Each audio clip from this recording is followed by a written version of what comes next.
August 1st, 1996. The survivor is Mr. Joseph Greenblatt. Interviewer, Miriam Rabner. We're in New York City, United States of America, and this interview will be conducted in English. I'm Miriam Rabner, R-A-B-N-E-R. Today is August 1st, 1996. I'm in New York City, United States of America, and today I'm interviewing Mr. Joseph Greenblatt. Please give me your full name and spell it. Joseph Greenblatt, J-O-S-E-P-H G-R-E-E-N-B-L-A-T-T.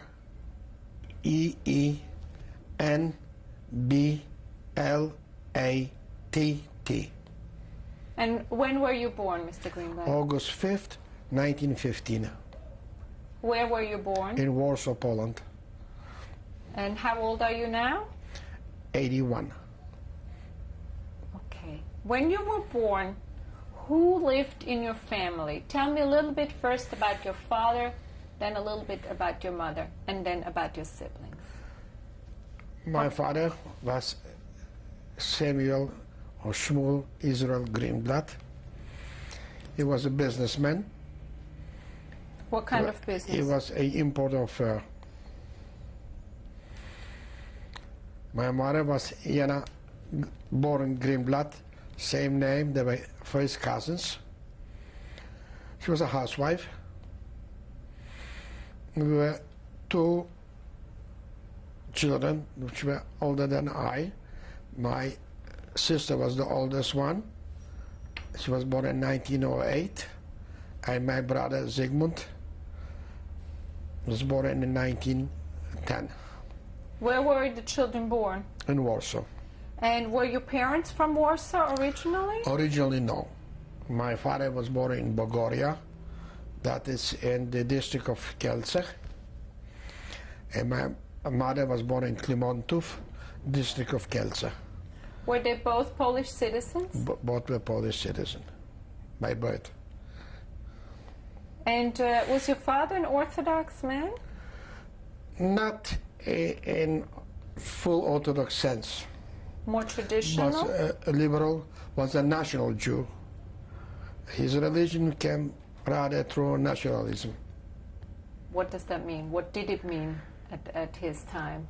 He was involved later, in the later years, very much in Zionism, through partly my influence, because I was, by growing up in a non-Jewish atmosphere, meaning my neighbors, we were only a Jewish family within 4 blocks, and I became involved in the Zionist youth movements, and I influenced my father. Did your father have contact with Jews and non-Jews in business? Yes. He spoke Polish? Spoke Polish, spoke Yiddish. What did you speak at home to your parents? Between them, they spoke a lot of Yiddish. With us, they spoke Polish. And did you get a newspaper in either one of the languages or in both of them? We were subscriber to a Polish Jewish paper. It's called Nasz Przegląd. They used to call it a Jewish organ in the Polish language. Mm-hmm. And that's what we were reading. Did you have a radio when you grew up?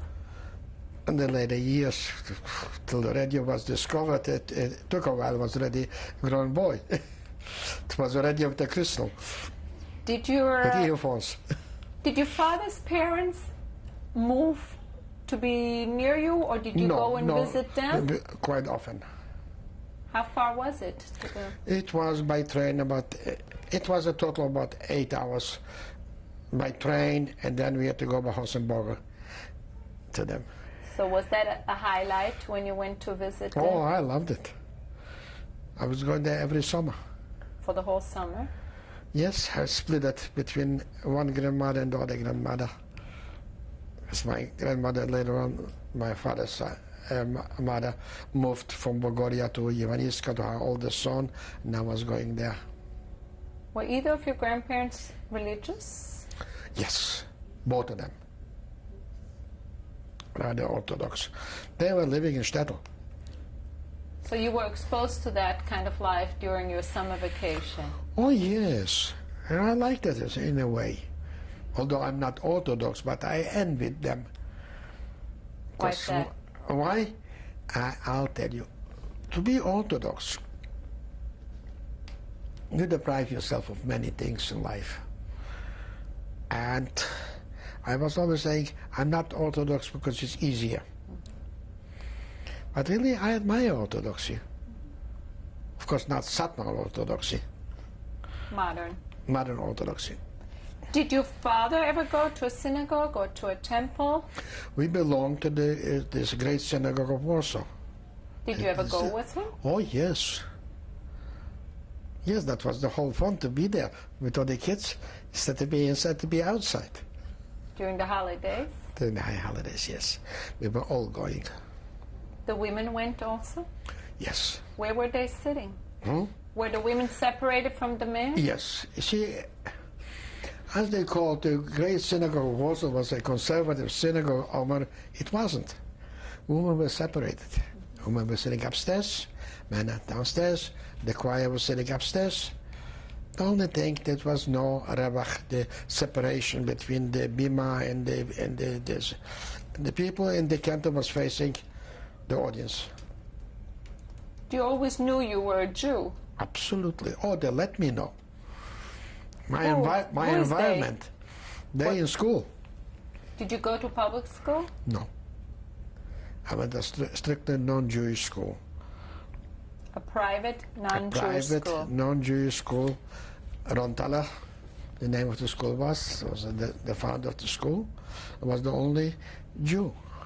You were the only Jew? The first and the last. How come you got admitted to the school? I have to go back to my father's background. My father was a Polish freedom fighter and the Piłsudski's Legion and the so-called Pierwsza Kadrowa, the first cadre, which originated in Krakow. And he, with Piłsudski in Wieniawa, Lugoszewski, with all the generals, was going, fighting through the Russians till he came to Warsaw with Piłsudski.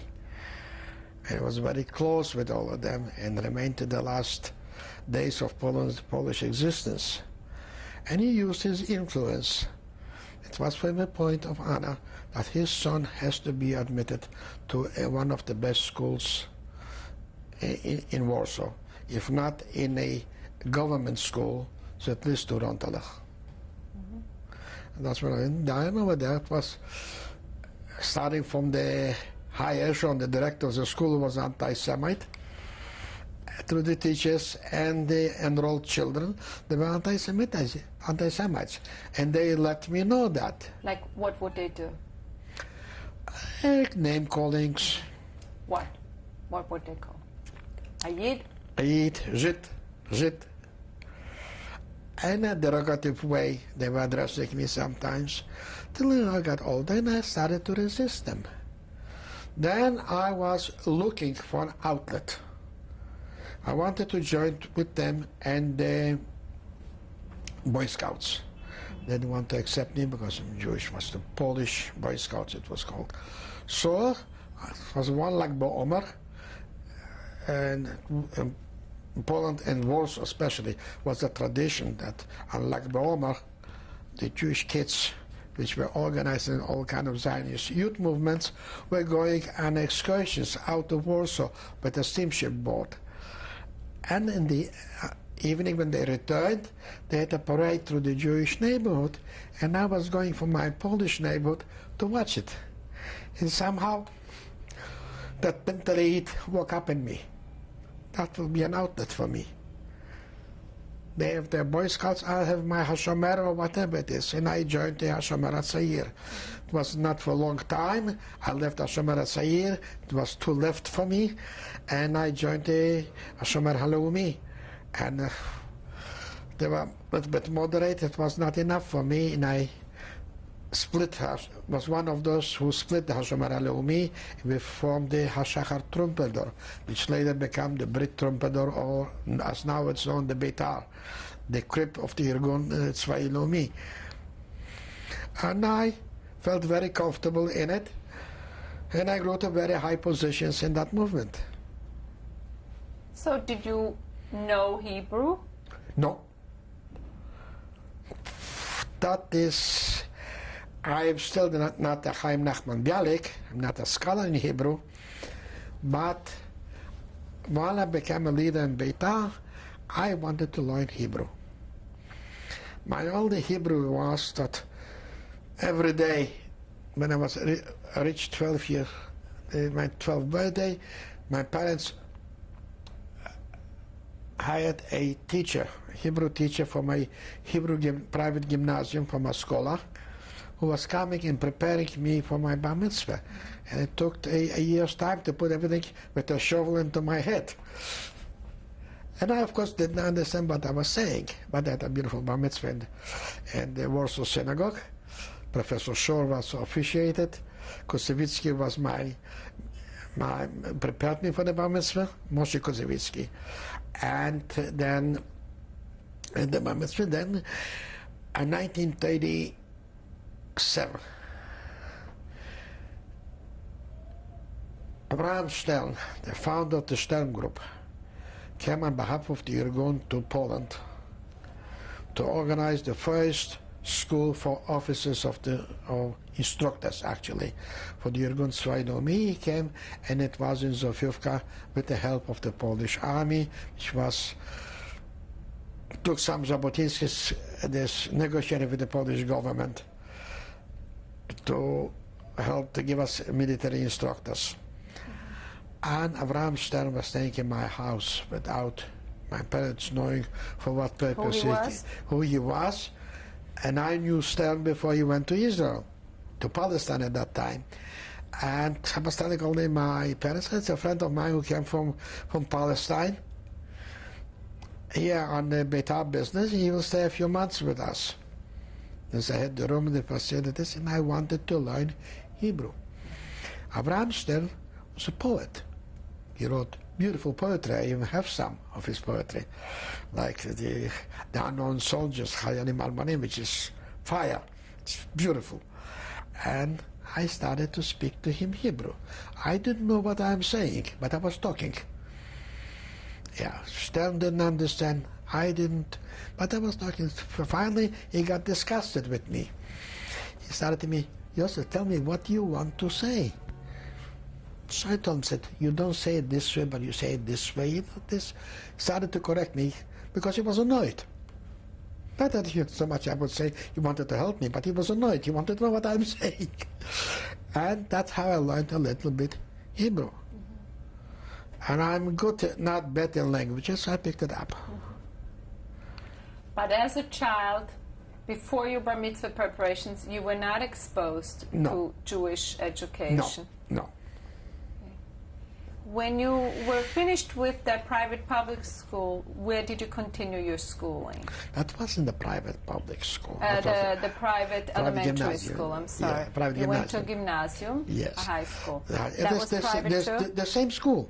Oh, it went all the way. I started from first grade to the 8th, and I graduated over there.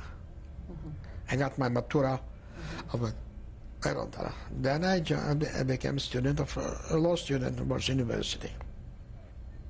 Did you get accepted because of your father's connections? No, that was the easiest department to be accepted for a Jew. Everything else, either numerus clausus or numerus nullus, we had only a quota. So this I was accepted on my own. And you studied law? I studied law. Mm-hmm. And you lived with your family all this time? Yes, because we couldn't live in the Jewish academic house, because I was from Warsaw. That was only from out of the city, and of course I was jealous of them that they lived. I could only spend most of my free time over there. How did you go to school? did you have a bicycle, or was it within walking distance? It wasn't too far. I could take a streetcar or even walk a little bit. What's about, I would say, 20 minutes walk. Or with a streetcar. Were there movie theaters in Warsaw? Did youngsters go out? Did you date at that point already? Surely. When I was a student, of course I was waiting a lot. I had my friends from Beitar. Mostly the both Jewish sexes. crowd stuck together? Yes, I was always, since the age of 14, all my friends out of school were Jewish. Because I was already in Beitar. That's why I joined in 1929. And there was cultural life, obviously, in Warsaw. Oh, dear. To want to understand Jews in Warsaw, or Jewish Warsaw, the way we called it, one had to live there. They would understand. It was a community, I would say a country by itself, Jewish Warsaw. Especially the Jewish neighborhood.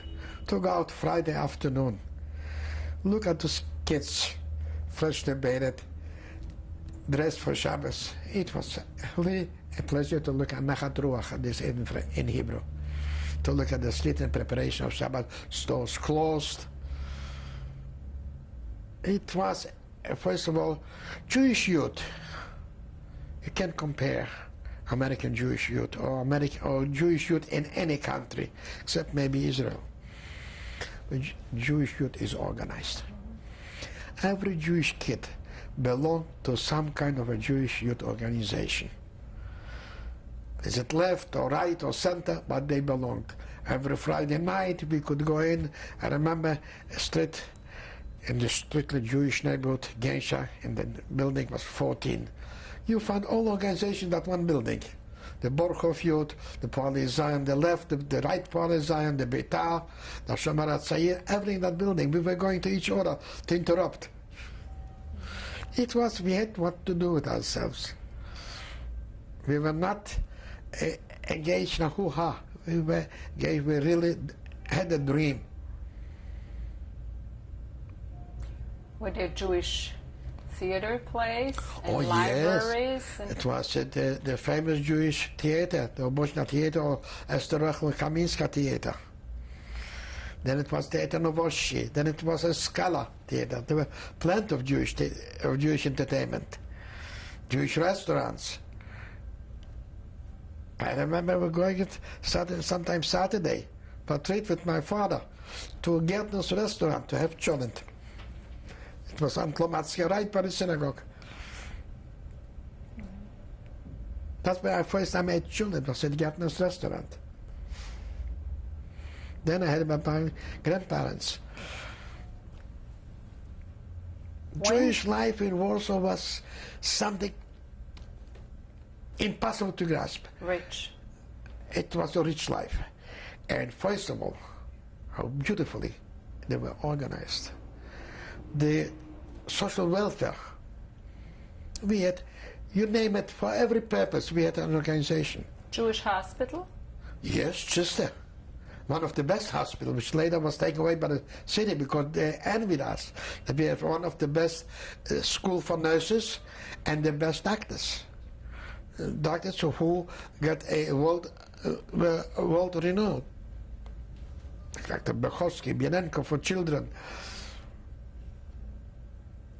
And then, besides that, we had first of all the institutions, the voluntary institutions, the welfare institutions, we would call it now. Ninat HaTzedek, every district, every neighborhood, even mine, which was a non-Jewish, had the Ninat HaTzedek, and the Ninat Chasadim as a welfare, loans to give. This Achnachat Kala, which was to Marry off. marry off and to make them endowments for the Poor brides. For poor brides. And there's Samach Noflim, which on Warsaw, some holidays, Jewish holidays, you're allowed to bury, like Rosh Hashanah, Sukkot, except Shabbat and Yom Kippur. But you couldn't wheel them or drive them. So people who were volunteered to carry them from the house to the cemetery. you name it. You're the biggest, this orphanage house, Korczak's orphanage house. Krachmalna 92. I visit them quite often. I visited Korczak when he was taken to the Umschlagplatz. So he was carrying the two children in his arms. He had synagogues, all kind of synagogues, ultra-Orthodox, Orthodox synagogues, more conservative, not conservative in our sense of now, but modern Orthodox. We had a Professor Balaban in the Tlamatskis, in the Nozik Shul. And my sister was married, and my brother was married there. And Professor Balaban, one of the best well-known Jewish historians, was the chief rabbi of it. And Tlamatski Shul had a Professor Shaw, who was a professor at the Warsaw University of the theological department. When did you feel that all of this was starting to crack? That somehow things were not running smoothly anymore and that the order was changing? When did you personally feel that? It didn't crack. We didn't feel it's cracking. But we felt the anti-Semitism on the government level after Pilsudski's death, after 1935. That something is cracking. That Slatkovsky with his Ovshem, yes, economic boycott, yes, but hooliganism, no. It came, it is that today wanted to start to put, this is a Polish store. When was that? When did that start? That started in the late 30s, 37, 38. Was your father's business affected by it? I remember one episode. When they started to put Polish store, my father put Polish store. And they asked him, said, I'm Paul. I'm a Polish citizen. I cannot put it's a German store. A religion is a Jewish is a religion. However you slice it. Some say it's a nationality. Like I said, I had in my documents, military documents, Polish citizen, nationality, Jews, religion was his belief. I have a triple loyalty. But this was already, my nationalism started to play. If you want it this way, I'll have it, you'll have it this way. Finally, he took off the sign, my father. You finished the gymnasium. You went to law school. Yes. Did you finish the law studies? Yes. And then what happened? I was left, I went to the army. The Polish army? Polish army. Couldn't go to any other one. Which year was that? That was 1937. And you got your basic training?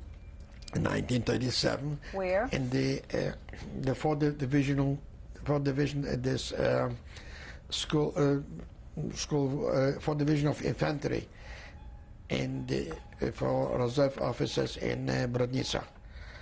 The town is Brodnica. Were there many Jews there? 3 to start. Among how many recruits? About close to 300. And the only reason I got in is, again, my father's influence with the high-ranking members of Polish parliament and government. They pushed me in, and I really wanted to go. That's why my father used his influence. There were 3 Jews admitted. The course in the school for the officers, usually 9 months. Then we went for 3 months to a regular battalion for training or for practice.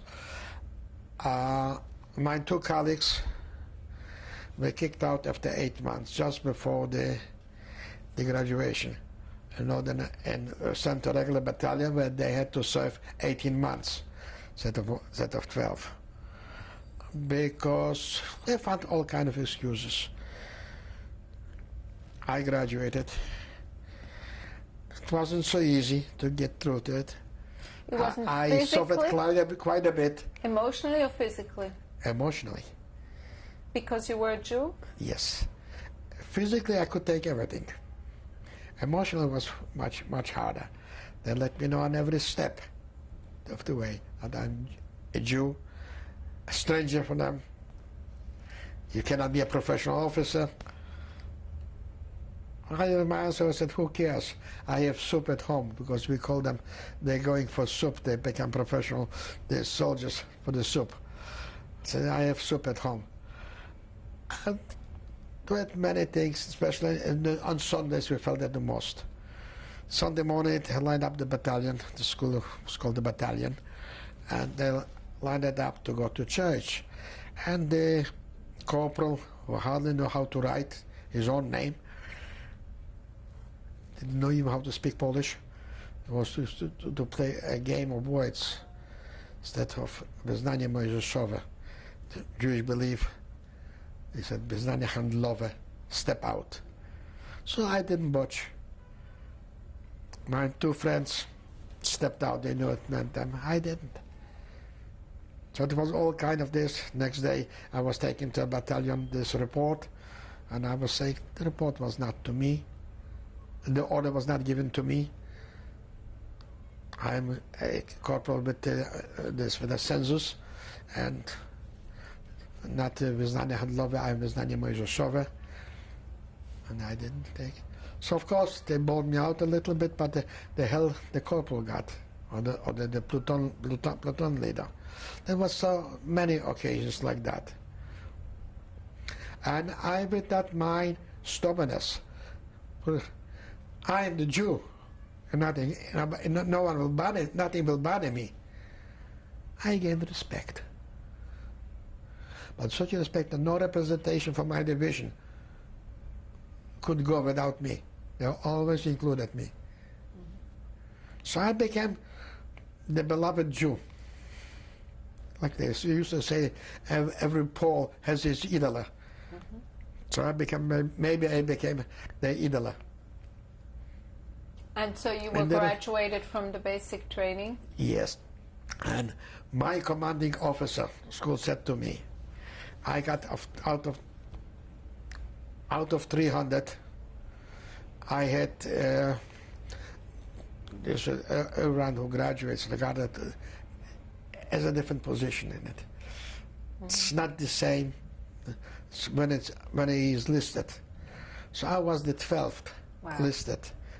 So my commanding officer said to me, you know, you have a right to be dissatisfied with it, but you understand. You couldn't put the Jew higher. So I think I was very happy with 12th location. Right. And you went back after the training? You went back then home? I was sent to the city of Loslavek, which is very close to the German border. There was a lot of Volksdeutsch there living. Ethnic German. Ethnic German. But that was before the war, it was 1938. And I was there in basic training for 3 months. And I came home a few months later, and I was graduated as a platoon leader actually. And after that, I came home, started to practice it. Finish? 6, the survivor is Mr. Joseph Greenblatt, tape 2. So you came back to Warsaw after you had been you had been finished with all your military training, and you came back. Did you start practicing law, working in the law? I started practicing in this because, you see, as we had to clerk for an attorney for 2 years. So I was... You got a position. I got a position. Was your boss attorney a Jewish attorney? Yeah, Jewish. Could you have gone to Joshua Halpern. Could you work for a non-Jewish attorney? If he would take me, I could. But they wouldn't. I had Joshua Halpern, which was actually off record, Begin's brother-in-law. And we were party affiliates. And you worked for a salary, or was that It was a basic pocket money? Pocket money. But it didn't last long because I was soon mobilized When were you mobilized? in 38. When? That was, I think it was June of 1938.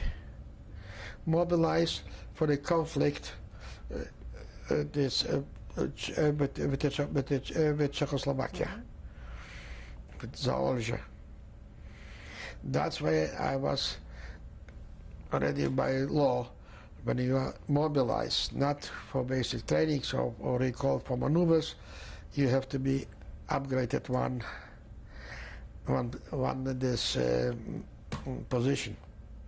So I was upgraded to a second lieutenant.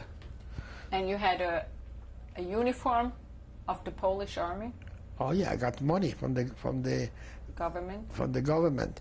to buy myself two uniforms, one field uniform, one parade uniform, and to buy a gun, to buy shoes, for field shoes and parade shoes, and belts and everything. But after the graduation, after I was nominated as a first lieutenant, And second lieutenant, did you have to report any place? every year for 4 weeks. Or- Yes, but I didn't have so much time because soon I came back from Czechoslovakia. I was mobilized already in April, end of April, of World War II, with the silent. In April 39? Yes, for the silent mobilization. Did you know why you were being mobilized? We knew that the war is hanging on a hair at any time, and we were transported in June already to the border, Which border? Polish-German border. We were stationed about less than 10 kilometers from the German border.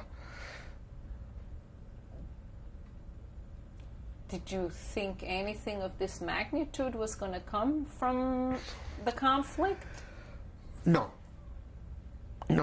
We figured out, one guy said, it will be like Zaolzie, the Czechoslovakia, that nothing will happen.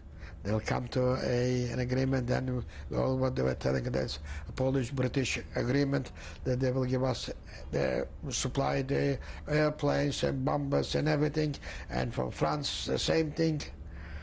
Of course, nothing came out from it. And they were lying to us, indeed. And the war broke out. We were about 3 kilometers already from the German border, because we moved up. But then the retreat started right away. Because the army was disorganized? No, we couldn't withstand the bombardment. You were overpowered. Yes, at the daytime we had the Air Force, the German Air Force. At night we had the guerrillas, the Volksdeutschen, sitting on the tree, what we called the pigeons. And they were shooting at us, burning, all villages, all the fields were on fire, which even make hard to retreat, because all the sabotage was behind our backs. Till weekend, so till the 18th day of war, I was taken prisoner of war.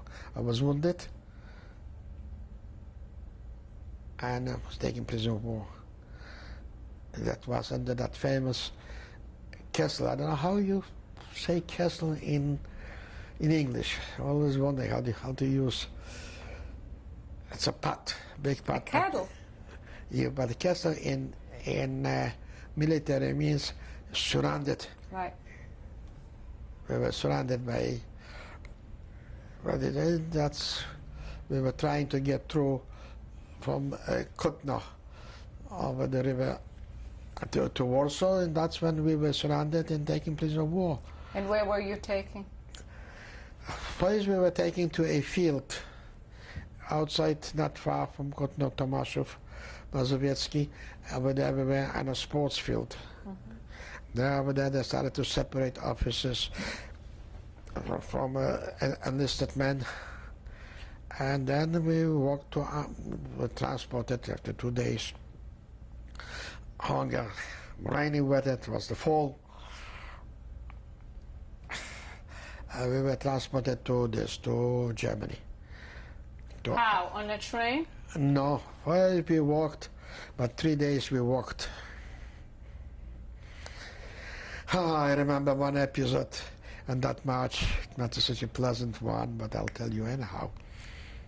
We are adults now, we can talk, it's best. What we ate on that field, potato peelings, we cooked it, we ate it, and on the march at night, I got cramps in my stomach, and I had such a cramp, I didn't see where I was going. And we were thousands of people in the column. Then my friends on the side said to me, Joe, or Joseph, pull down your pants, we'll split until they come to the end. You're still in the column. And that's how I relieved myself. It was a horrible feeling.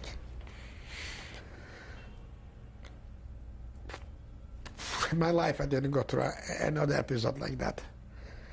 Finally, when I finished, forget about cleaning stuff up, you know, but what? And I was little by little caught up with my group. I continued to work with them. I didn't know I'm a Jew. I didn't know who they were. If it was from my division or who cared. Until we were transported by train. I don't know what town or what city we reached. We put in a Cadillac car and moved to Germany, to Amtitz. Amtitz? Amtitz. Amtitz. Amtitz Kreisguben. And there I went to camp. I was wounded, so they kept me for a while in the lazaret to clean till the wound healed. And on my bed in the camp was Oberlieutenant Joseph Israel Greenblatt. Israel was for Jew. Every Jew got the name Israel? Yes. Officers and every Jew in Germany. The others were right away separated, Jews and non-Jews, the enlisted men. We were in barracks of seven officers. I was supposed to be with the younger officers, because officers are divided in 3 categories: younger officers, senior officers, colonels, then it was generals. So I was among the senior officers because there was no room. And over there, after a while, when I was released from the lazaret, from the hospital, lazaret, whatever they call it, lazaret. Field hospital. Field hospital. I had to go into a barrack with captains. And over there was planned an escape. And they took me in confidence. They knew I'm a Jew because it said on my bed who I am. I was very well introduced. And they put me in confidence. And after 7 months, finally we escaped. Let me ask you, during those 7 months you were taken captive, were you able to communicate with your family at all? They did give us postcards to mail. They did? They did. According to my family, after my return to Warsaw, they received 1. I mailed about 5. My parents wrote back to me, I didn't get any.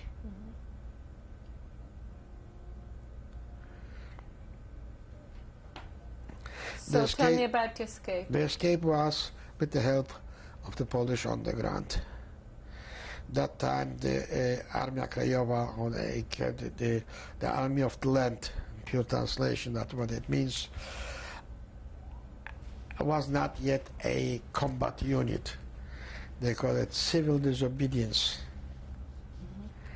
And since among the captains, there were relatives of high-ranking generals of Poland. So they got the contact, and they could somehow, through this, the Polish underground was contacted. And how was the escape? In the camp, there were wild cherries growing, and we were chewing the cherries. Wherever we passed by a watchman or wachman, we started to cough, and blood came out of the red cherries. So they were afraid it's TB, and they sent us to a quarantine, and it was in Posen, which is a city which was on the German border, and it was annexed to Germany. When we reached the outskirts of Posen, we went by truck. The truck was attacked. Polish underground, and we were liberated. And how did you get back to Warsaw? It wasn't easy. We smuggled ourselves through, because we had the uniforms. We got, when we reached the territorial Poland, which is not far from Posen, it's the outskirts of Posen, the city of what's the name? Gniezno. We got some civil clothes. We put on the civil clothes, and we smuggled themselves out. And you came back to Warsaw. Came back to When was that? Do you remember the date? Yes, the 12th of March of 1940. And what did you find in Warsaw? What? What did you find in your family's home in Warsaw? First of all, I found that my brother-in-law was killed Already? by bombing. When they, well, you see, that the president of the city of Warsaw asked the man to leave Warsaw, go east. We don't know if there was a sellout of Warsaw or whatever. So the men started to walk, but meantime they were bombing. That was your sister's husband? Yes. And he was killed in this, I don't remember the moment, the time where he was killed. He was with my brother. And your brother survived? My brother survived. And was your sister living in Warsaw? When I came home, my sister was living back in my parents' house. Did she have children? No. I remember when I came, it was the middle of the night. It was again smuggling ourselves, it was a curfew. Did you know there was a curfew already? Did you know that the situation was very different for the Jews? Yes. Not for the Jews. It was a curfew. No one could walk. A war curfew. Because it wasn't the ghetto yet. Right. But somehow I smuggled myself with another fellow from one building to another one, knowing the Warsaw like the palm of my hand. I walked through in. I reached this, then we separated a few blocks away because he went his way and I went my way. And I didn't go to my parents' house. My brother lived in the next building, Smolna 9. Was he married? He was married. He lived in Smolna 9. And I ranked over there. I didn't want to disturb my parents. The super knew me over there, and he took me in and let me, even helped me to go up to my parents' house. For him, I said I was just released from the prison of war. And I went up to them, and they had already, my brother had his in-laws living with him because their house was bombed. In the morning they called, still they had telephoned to my father that a client is in their house. They would like him to come up. So my father came up, and you can imagine.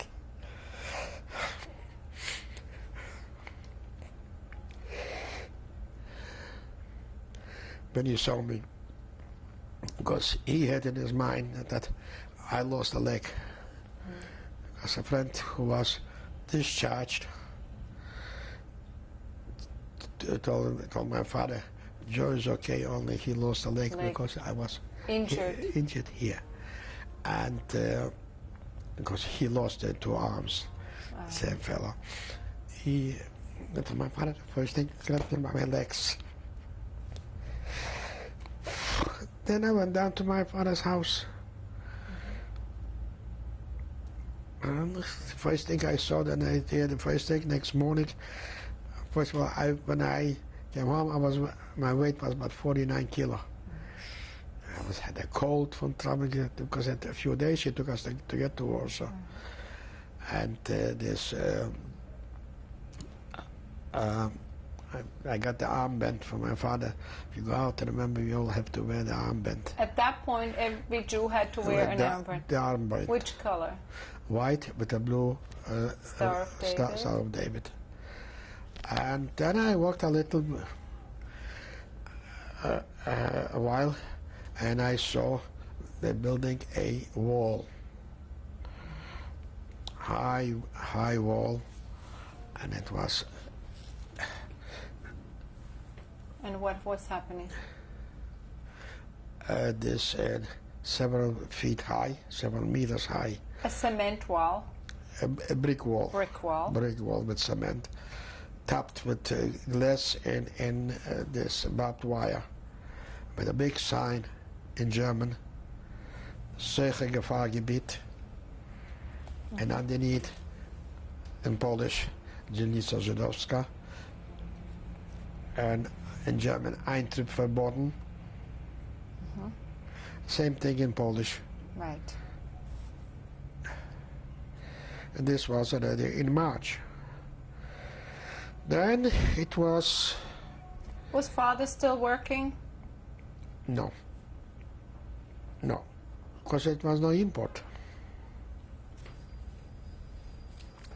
Was selling out what was in stock, but no new thing were coming in.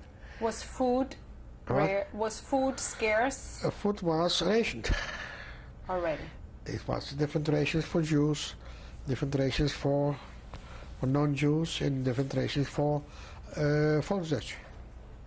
They had different stores. Okay. And then what happened? You couldn't get a job anymore. There was nothing for you to do. No. You had to live for what existed. But you were still living in your home? Yes, at that time we were still living in our home. Did you ever talk of leaving? Was there any way one could have left, or was it... No. The only thing, you could smuggle yourself into Russia, the Soviet Union. Yeah. Because no one mistake that the Soviet Russian, or the Soviet Union, ever saved Jews. They did not. Only the Jews smuggled themselves in the Soviet Union, and then they were sent to Siberia. Right. And those, if the river Bog could talk, hundreds and maybe of thousands went around over there, which the Soviets were shouting at them. Right. So what did you do? You stayed in Warsaw. Stayed in Warsaw. And what happened? And one day, my friends from Betal came to visit, not one day, so a few days after I came back, after it was known that I am back. Again. They came to me and told me, you know, the Betal still is in existence. They are illegal, but we still meet. And those who belonged to the corridor, what we called of the Irgun, are meeting. You are a member of the corridor, so you're welcome to join us back. We made an appointment for 2 days later, and I was taken by Paul Frankel, who was in charge of the Irgun corridor. So it's called Otsaron Irgun Tzvai Leumi, if you understand Hebrew. And was taken to a house in the strictly Jewish neighborhood, Nalevki 23. Went into that house. That house we went into a, how does it? This is a bedroom in a shelter? No. A cellar? No.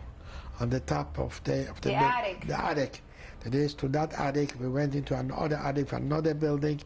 Then we went through about 2 floors and went in through a broken wall to another building, went up to the attic, then to another 3 attics, and then we went down, and I was taken down to a arsenal. And my eyes didn't want to believe what was there. Heavy machine guns, grenades, rifles, guns, sabers, bayonets, you name it. And I said to Paul, how, from where? He said, when the Polish army surrendered, they were throwing their arms in the middle of the street. And our boys went out, picked them up. The war will take 6 months, another half a year, maybe a year. We'll have what to send to the Irgun, to Palestine. That was the arsenal. And that what was the, I would say, the beginning of the arms collection for the revolt. Like I said to you, time of the revolt there were 2 organizations.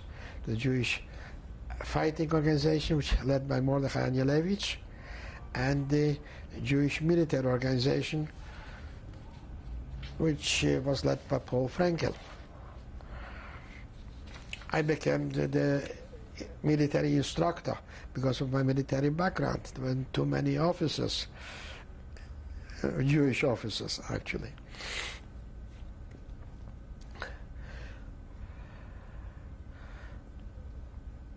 And Ringenblum's memoirs, he speaks about the Jewish military organization. And he says it was a smaller group, but armed to their teeth. The best armed group. And we proved it in the revolt. So then it was, we were told, my parents told me actually, so be careful, don't go out because they are grabbing to this to slave work. You'll be, they're taking it to the park of the Polish parliament, and they're digging graves over there where they're shooting people. They were picking people from the streets? From the street. Randomly? At randomly, they saw the armband. Right. And they had to dig the graves for those whom they shot the day before, the night before, in there, or in that park, they were burying them. That's what they take the Jews. And my father said, it's not for you. You went through enough. Saw enough corpses already. He didn't realize this was the beginning, corpses. And we organized also a civil disobedience group. That we were patrolling the streets and telling the Jews, don't go here, the trucks are there, don't go this way. The trucks are there, go safer to go this way. That was our main task till we went into the ghetto. When did you have to move into the ghetto? That was November 15 of 1940. That's the day when the ghetto gates were closed. Everybody had to be in? Yes. Which ghetto? Did they assign you a ghetto? No, at that time was one ghetto. Then they started to cut and it became a small ghetto, a big ghetto, and a no man's land. I was in the central ghetto. With your parents? With my parents. And did you take things along? Were you allowed to take anything? Whatever you could carry. No wagons, no... No, a push cart. Then it was also a voluntary, because the decree of going to the ghetto was announced just before Nila and Yom Kippur. The whole day we knew that some news is coming this afternoon. When you went to the ghetto, did you tell non-Jews to go into your place? Did you hide anything? That's what I was aiming to tell you. It was a voluntary exchange of apartments. The non-Jews who were living in the Jewish quarters could exchange them. But the demands for them, before they were living in an attic, without the toilet, without anything, now they want them with two bedrooms, and with this and a 3-bedroom apartment or 4-bedroom apartment, and the most elaborate section of Warsaw. But it was accommodated. That's why it was postponed for 2 weeks, the moving, from the 1st of November to the 15th, because it was such a nice exchange between the Polish and the Jews. Our apartment, a neighbor who was flirting with the Nazis, a woman, grabbed our apartment. And my father was beaten up that time, and they shouldn't let them touch me. I don't know, because for them I was still a Polish officer. And they took our apartment. So my wife's sister, the one which is in Australia, lived in our building on Wspólna. And her sister, which I showed you, was my most beloved sister-in-law, lived on Solna 14. And she told me, you know, my neighbor, my sister's neighbor, wants to split her apartment with something, so you better go and grab it. So we got that apartment, 2 rooms in her apartment. And that's how I actually started to flirt with my wife. Because she was next door, was her sister, and she moved into her sister. That's how we met. And you had 2 rooms for your parents? My parents, for yourself, myself, and my sister. Your sister, your widowed sister. My widowed sister. And my brother. He was with you? Yeah, but a very short... And his wife? Very short time. They found a very short time. Oh, to have 8 people in 2 rooms was very common. It was very common to have 8 people in 1 room. Did you have a bathroom to use? Yes. Yes. And kitchen facilities? Yes, we could use the kitchen facilities. Were there other families sharing the same kitchen and bathroom with you? No, the owners of the apartment. Just the owners? That was a woman with her son. She was a widow woman. Did you know her before? No. Strangers? No.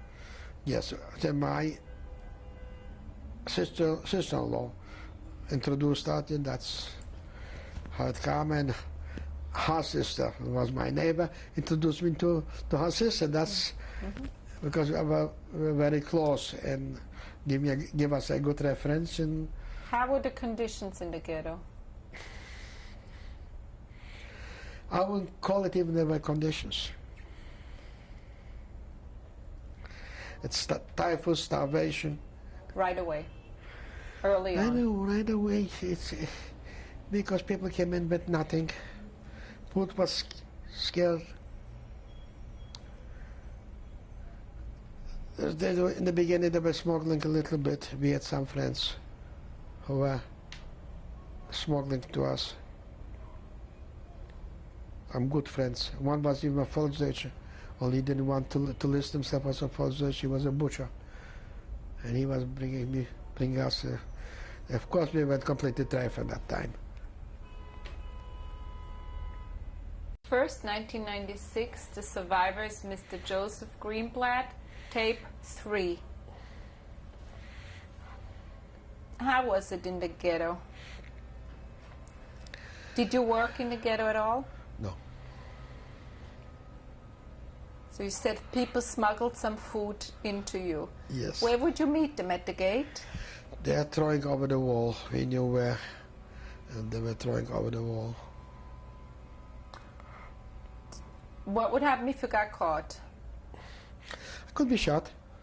On the spot? That wasn't... Who was shooting? Was there Jewish police? Jewish police wasn't armed. They only had the club.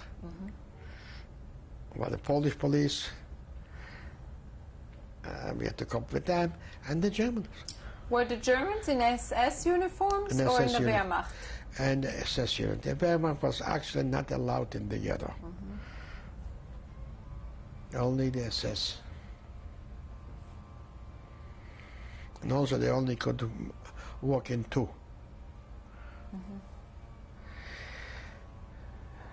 Conditions were starvation, typhus. And I'll give you a few examples. People were laying in the street when they died at home. Families were putting them out naked outside in order to not to report their death, so they could have the rations card, to use their rations card. Not report them was also another name for the building. They saved the building for quarantine because right away, oh, it was typhus in here. So they put him someplace in the gutter outside. It was horrible to get out in the morning in the street and look at all those corpses, sometimes covered with a newspaper. And then later on, the Germans were coming to Ufa and took photos. The Jews are laying in the street like dead rats. Filmed them. So we organized, the Civil Disobedience Group, the Jewish Military Organization, a Samach Neuflim of our own, and for those who passed through typhus, so you know that you cannot get flag fever twice, and carry them into the cemetery on push carts or on the box, and I was one of them. Was it the Jewish cemetery? Yes, but the Jewish cemetery was actually out of the ghetto. Mm-hmm. It was a gate. Mm-hmm. Directly it opened, it closed up the street so you can go into the ghetto. And then it was mass graves.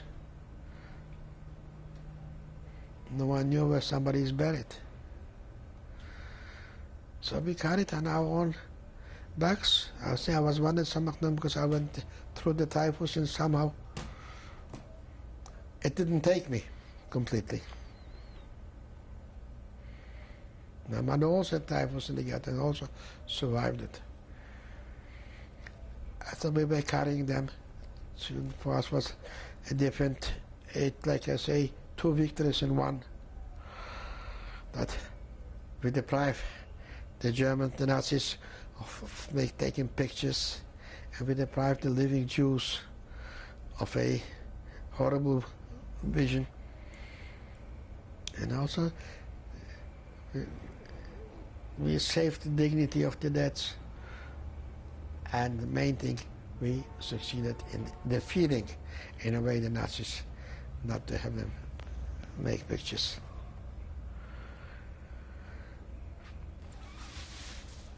So that's how life was going on. One day, I was walking the street. That's why my wife didn't want to be interviewed. One Saturday afternoon, we were walking together. We walked out, and the other side, a young married couple, were walking together. The wife was visibly pregnant, was stopped by two assessment, and one took out his gun and went to her. The other one took the husband away and said, "I'll give you now, you have a speedy delivery." Put 2 bullets into her belly. Poor husband fell on the ground, was crying, ripping the clothes on him. They killed him too. They walked away like nothing would happen. Blew on the gun to the smoke to this. So killings were a daily occurrence. It happened on Leshno Street, Leshno 40. I remember the address where it happened. Did they deport people in groups, or did they select a few, or nothing of that sort yet? You see, they organized with the Labor Department from I didn't tell you anything yet, but the Jewish Kultusgemeinde. But Mr. Chernyakov, who everybody thinks he was a big hero, but he was the biggest coward.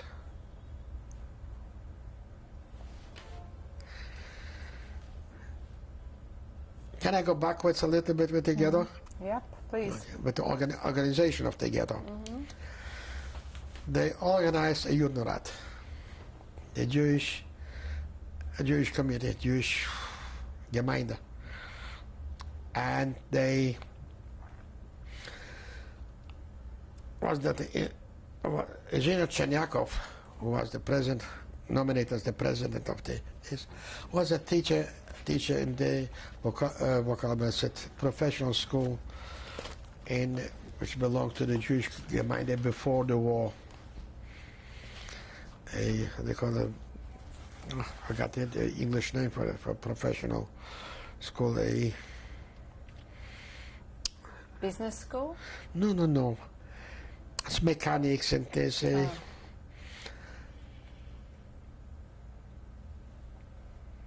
Okay, continue. It's okay. The name will come back probably. A vocal school. Oh.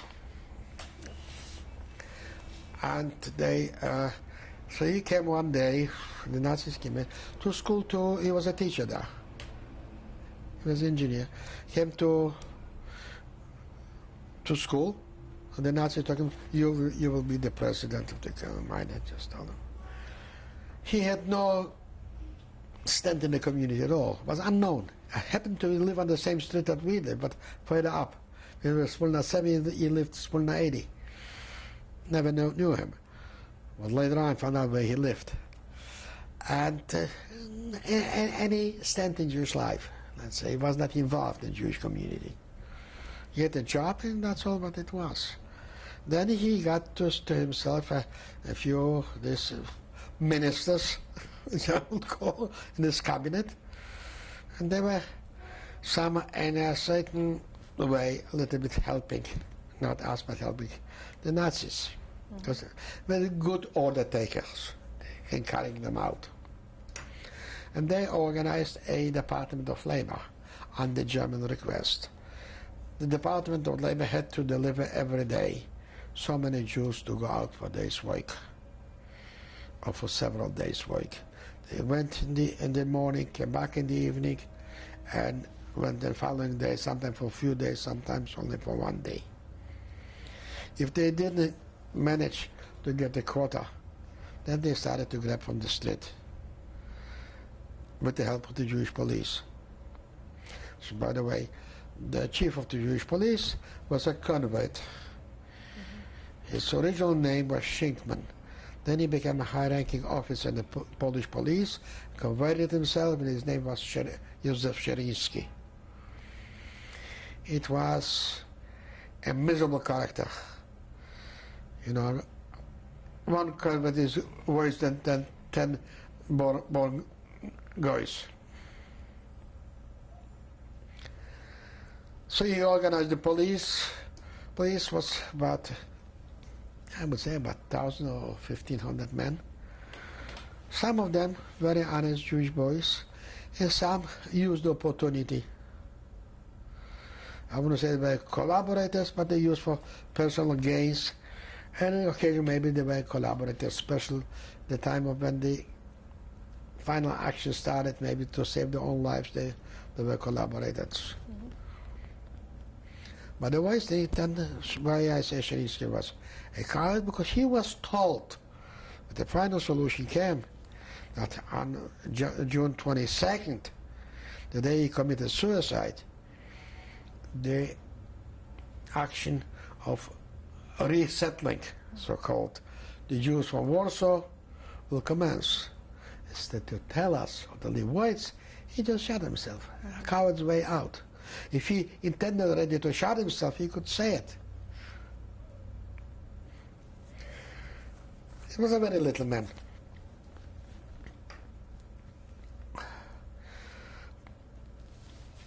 That deviated from what I was saying before, but just came to me that I left this out. In okay. Did you stay in one place in the ghetto? Now, after the first action, we go back a little bit before we go into the first action. We had infiltrated the Jewish military organization, all positions in the police and in the people who were cleaning the Gestapo headquarters.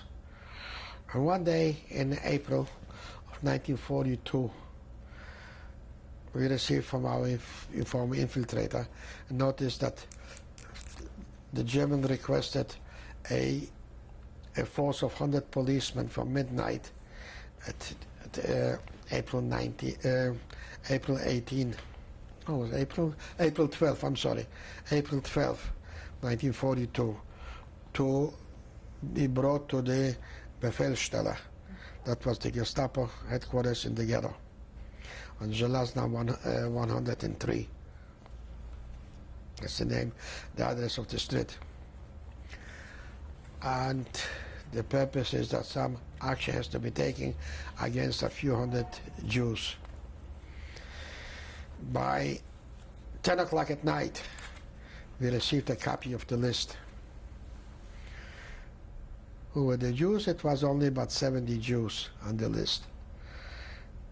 We immediately mobilized our people, and they were going in the middle of the night, which was dangerous. The curfew in the ghetto, not a curfew out of the city, the curfew in the ghetto. It started about 8 o'clock in the evening. Going in, notifying the people to escape. From the 70-some people, only 12 could not be reached.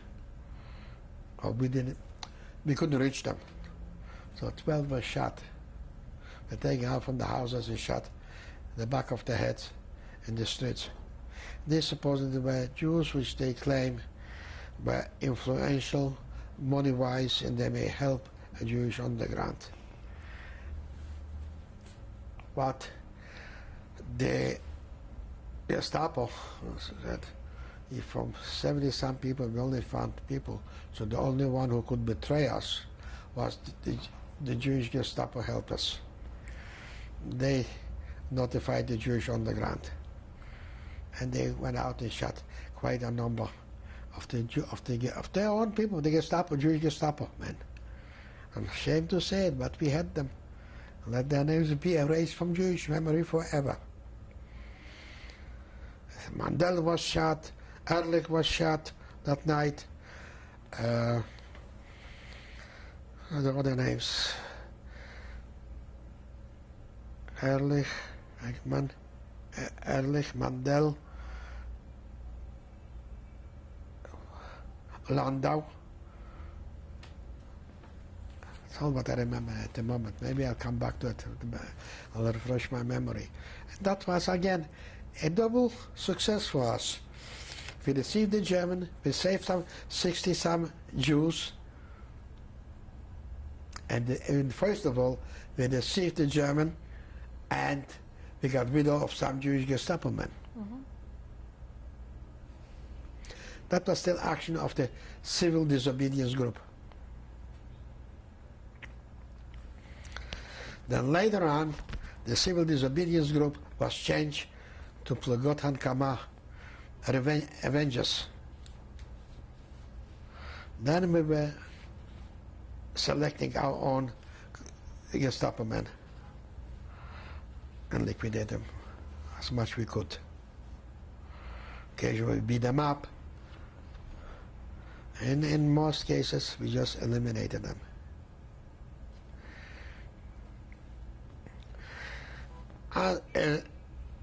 The first big action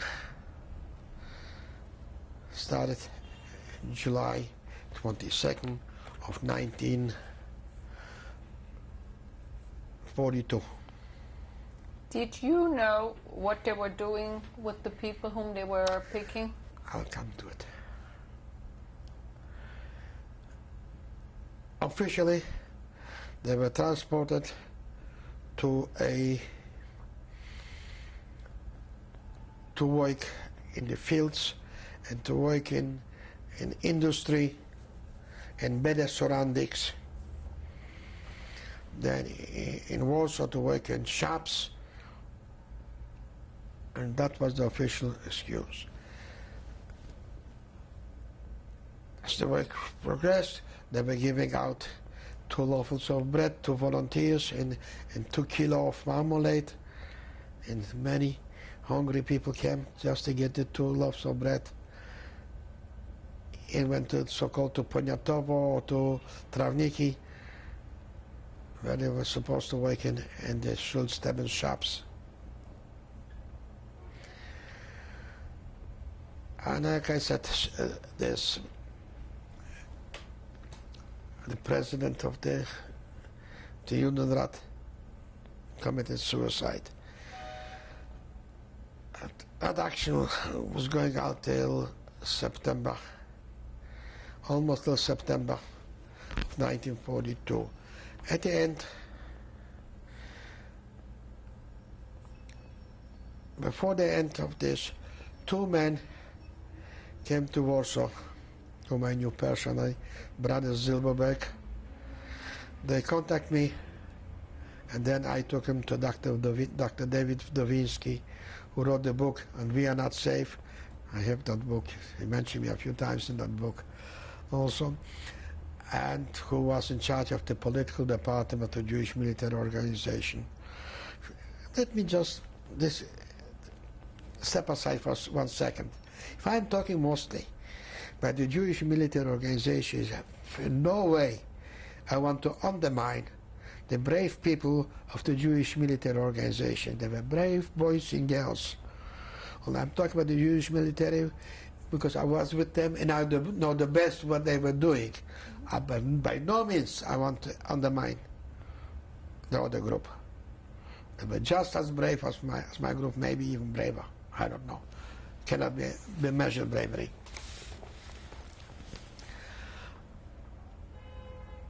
Dr. Wdowiński, who was in charge of the political department, Dr. Wdowiński and Dr. Strakowski, who later on led the revolt in Travniki. When he was caught, he and David, what is his name? I remind myself later. Led the revolt in Travniki. And Silverberg told us they escaped from a transport. And they told us that the train masters or the train operators told them that the train is going to Treblinka, and the Treblinka is they are being shot, and now they are building a crematorium. And that when the Plugot and Kama or the revenge group started. Did you believe this? Could you believe this? When they told me, I believed them because I knew them very well. They were with me in Beitar, they were kids with me. That was the first information we got. I don't know when they made it, the ZOP, the Jewish fighting organization, got it. Did you share that information with You see, we could the talk, public? We could talk to, yes, we posted that information. And we shared immediate information with Anielewicz, although that group was information only at that time. Mm-hmm. We were organized before the whole thing started, as we continued. By the way, Anielewicz was my chanich in Beitar.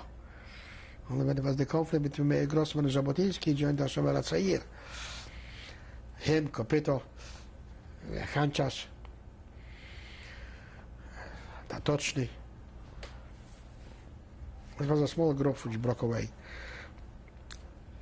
And we started to organize ourselves a little bit more. I know I had day-night training sessions.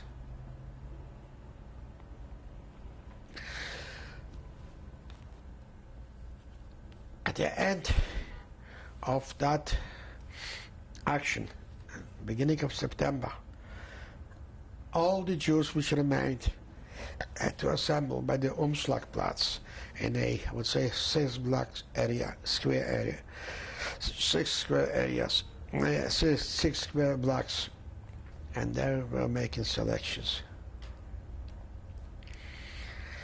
Who could survive, hide himself? I was hidden my parents, my sister, my brother, my wife's mother, and her sisters. And then after this, we went back, but her mother, I had to go special to take her from the hiding place, which was the elderly woman you could see on the picture, that they wouldn't let her go. I smuggled her out with a false written, this piece of paper signed by Obersturmführer Hunt, with Gothic letters. She'll be more authentic, that she's a group leader in a shop and she's needed to work over there.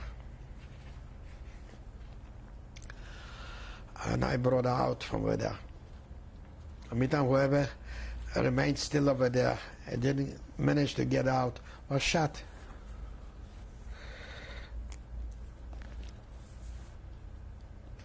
Then we had a little time till January 18 of 1943.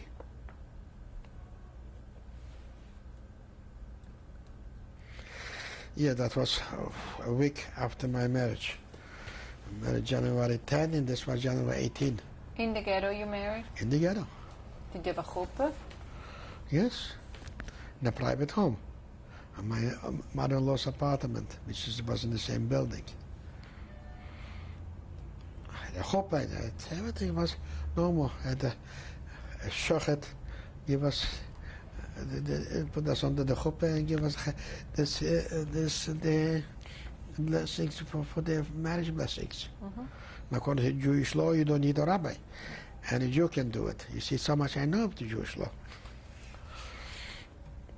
We had quite a number of guests.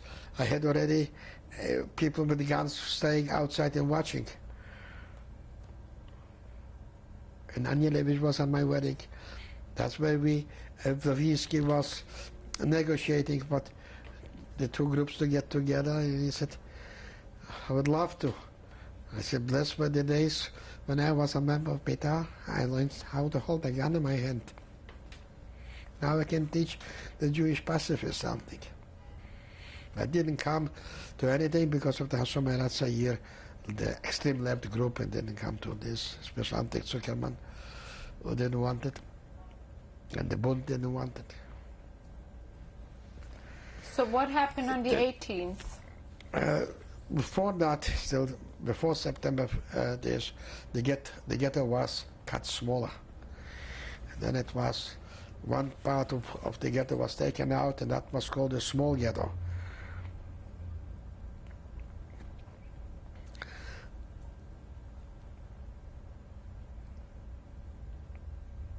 And we had to move from where we were to another part of the ghetto, the central ghetto.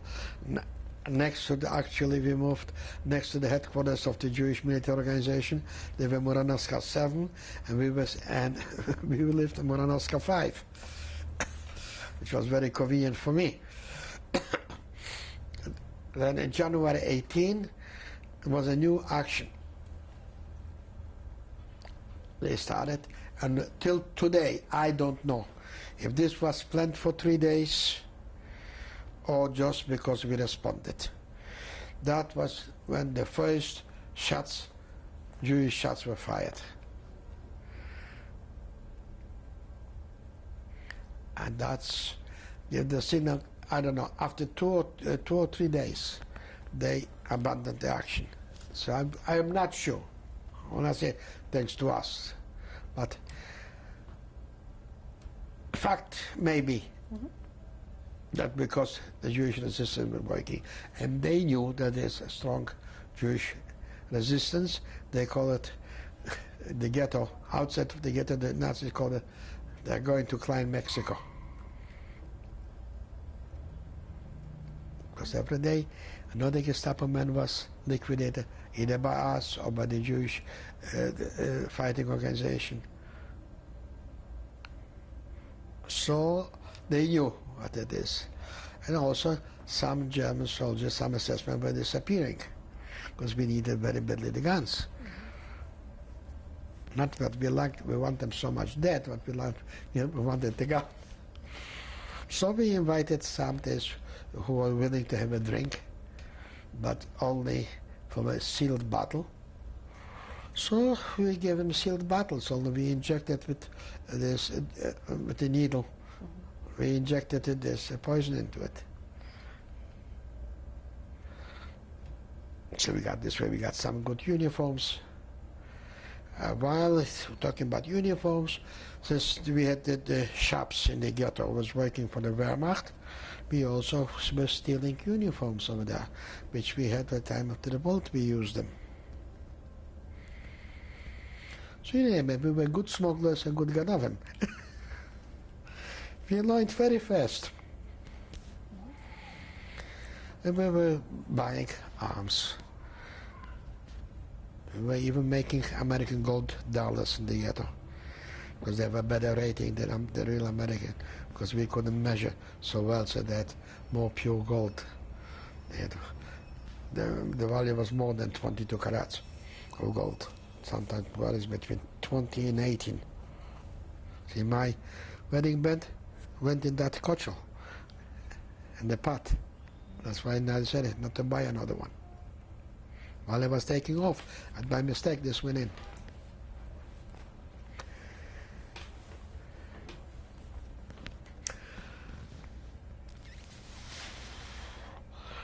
Then it came the final solution. April 19. April, how did we know about the revolt? Not but the revolt, but the final. The shops were, the two main shops were Schultz and Tebbens. You probably heard the names before. You were working in the Schultz and Tebbens. Take off your shoes, make yourself.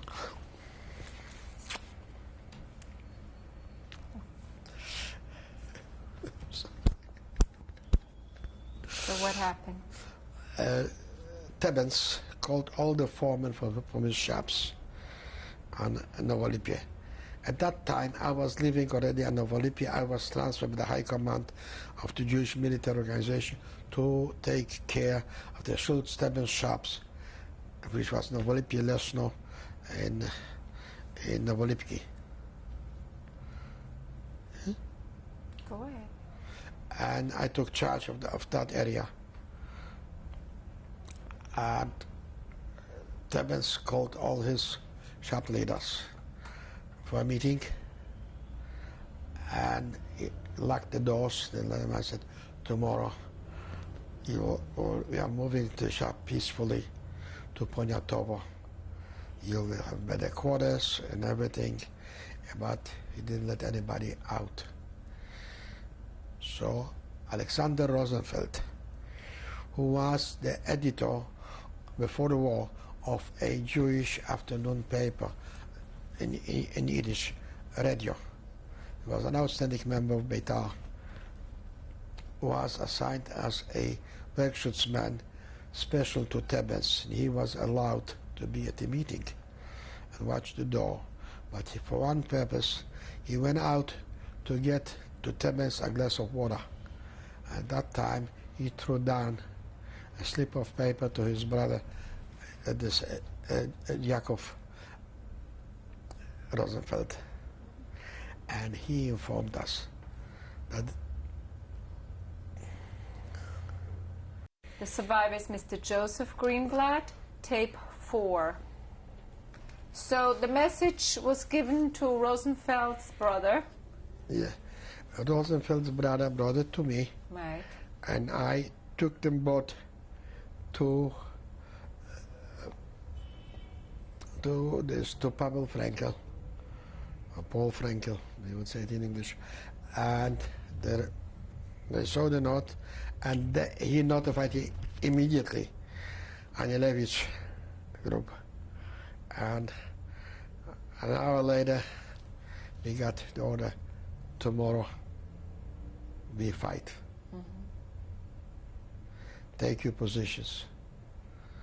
And I ordered my group, Karmelitska 5 was my headquarters, to take positions, and in the morning we heard the shots for the central ghetto. And they tried to enter the ghetto, and the Ukrainian SS entered first, and they were greeted by a hail of bullets from SS uniforms. This was our stolen uniforms from the shops. They retreated, and screaming in Ukrainian. We were betrayed by the Germans. They were killing us, not the Jews. They retreated, and then they were sent back. They were still greeted with this we heard from the far. Between the central ghetto and where we were at Schultz-Tebbens was a no man's land. That's where our phone wires were going through the no man's land, through the sewer. And they were fighting till this. I lost quite a number of very close friends. The German was shutting down from the outside altogether, down from the roofs. They pulled up, and the headquarters, Moranowska 7, blue and white flags, and the Polish national flag. And it was a fortress. Every building over there was a fortress. They were fighting, but I would say close to 2 weeks over there. We were left alone for 3 days. The fourth day they came to us, and we had our Molotov battles prepared for them. Karmeliska Street was paved with cobblestones, it's cobble bricks actually, covered with tar. Once a Molotov battle hit it, the tar started to burn together with the wooden paving. So it was another retreat, some were burned, and the next time they came, we aimed the Molotov bottles directly at them. So we throw behind them and in the front of them, then in the center. I had a girl, Sepora Sapchik. She was sitting on a rooftop and was throwing one grenade, one Molotov bottle. That girl was fantastic. Really fantastic. The help couldn't get to her, so whatever she had, she was throwing. That's how she survived. And then she was able to get down when they moved away. The fire which they were throwing on the building stopped. Then she came down and took another supply and said, "No, I'll sit only there. That's the best place." She was marvelous. Then we had also from the Novolipia side, we were attacking them back. When the fire stopped, one evening we were relaxing in one of the apartments on the ground floor, and two Schupo officers ran in. We managed to hide us under the beds, and we captured them. We disarmed them, took their uniforms down. In the meantime, we were contacted by the central gate of Paul Franklin's this headquarters, which was my headquarters too, that they have to withdraw. They are withdrawing, so you'll be notified. Fight as long as you can, and the help will come to you. And we fought till Palm Sunday. Palm Sunday we went down to, somebody came to contact us, so we started to move down to the sewer. We had a underground channel to the sewer, and we were moving out. We walked 5 hours in the sewer. We went down with 28 people. We came out 6, because others were drowned in the sewer. They were throwing poison gas. People were drowning. We came out 6. So we marched, like I said, 5 or 6 hours in the sewer. Men down with 2 sticks, chasing the water rats. We came out on the outskirts of Warsaw and Wolska. It was an outskirt. And we were transported to a forest out of Warsaw, Michalin. Who helped you? That was from the Polish underground. Dhaka. They also had 3 groups. I'll talk later about them. From Dhaka, they knew the way. It was pre-organized. After all, we were buying the arms from them. Mm-hmm. We were good customers. And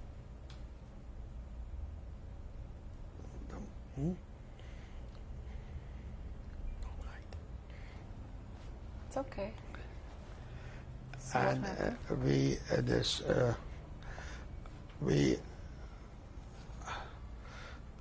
marched in the water, then we were transferred over there. With a few days, met with the ghetto group, with Pavel and the others, and I had to go to Warsaw to see my wife where she was hiding. And when I came back the following day, no one was there, no signs. And I knew where the other place, where the reserve place where it will be, on Zubowska 17, across from the old Jewish Gemeinde. And when I got over there was a fight from the outside where they were attacked by the Germans. And it was the first battle, and the whole group was wiped out. A lot of Nazis killed over there. And I remained on my own.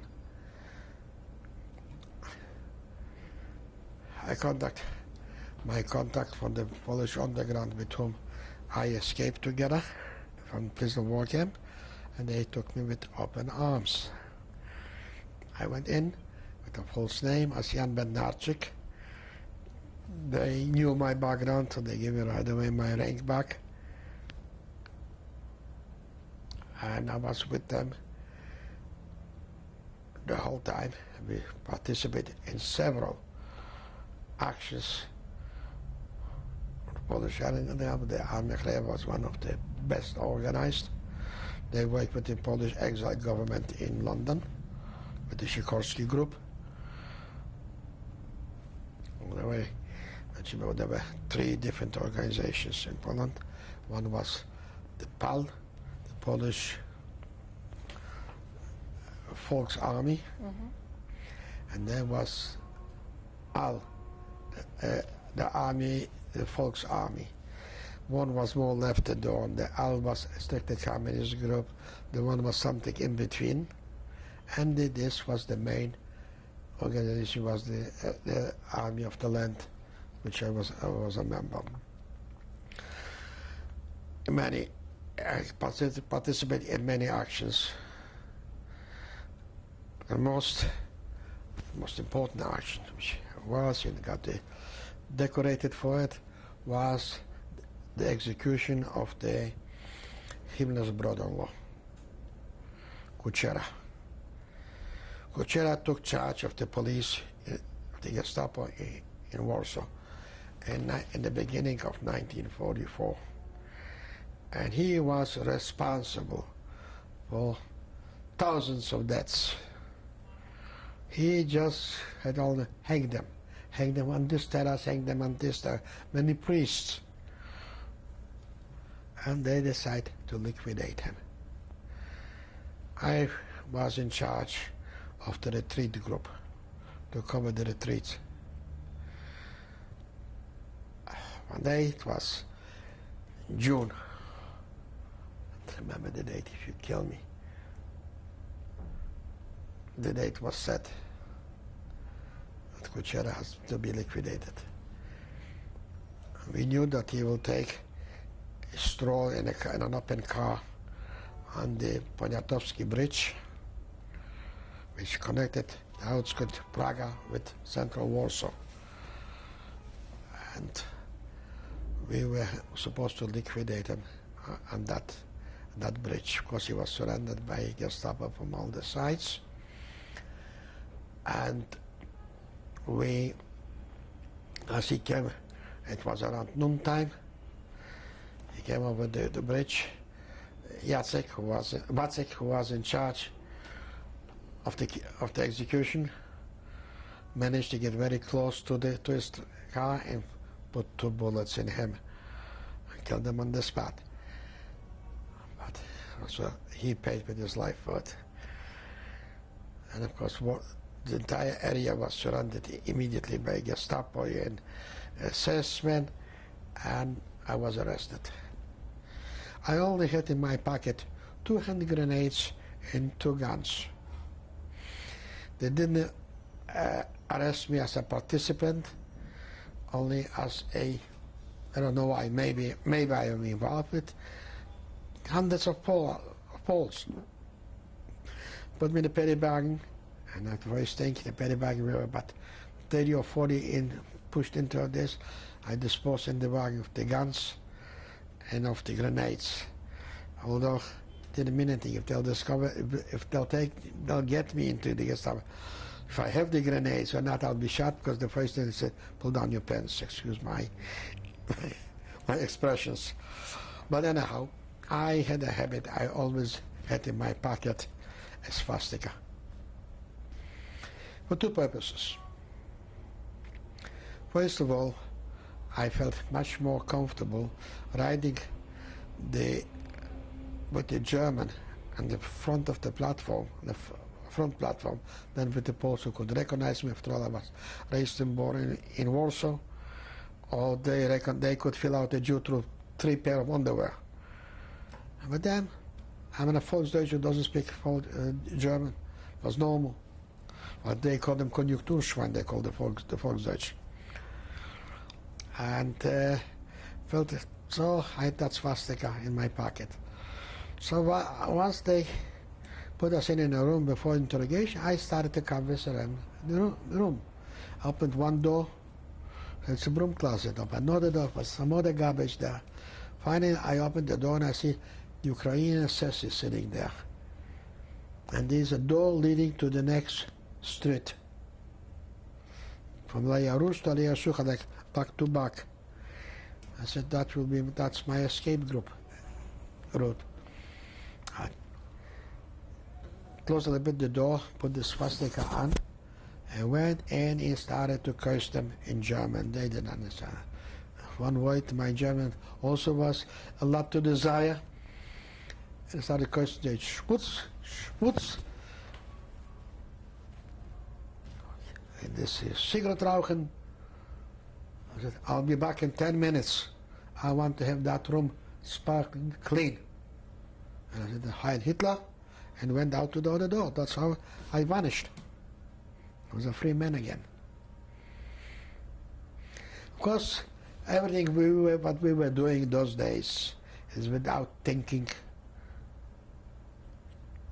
The actions worked faster than the brains. Because we would think, we would never do it.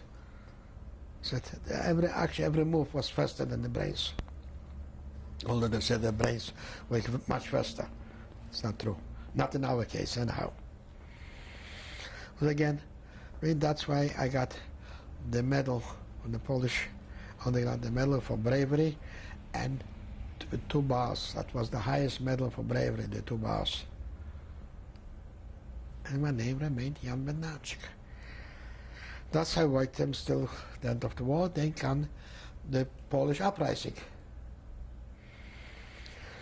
So my group was at the old city of Warsaw. That's where the first battle was. Then we were also the first group to be evacuated from over there. To central Warsaw, we had to go through a tunnel, cut in the middle of the streets, because the German was in the side, and we cut through a tunnel in the middle of the street to pass by. Actually, we passed, the tunnel was in that area where Kuchera was killed.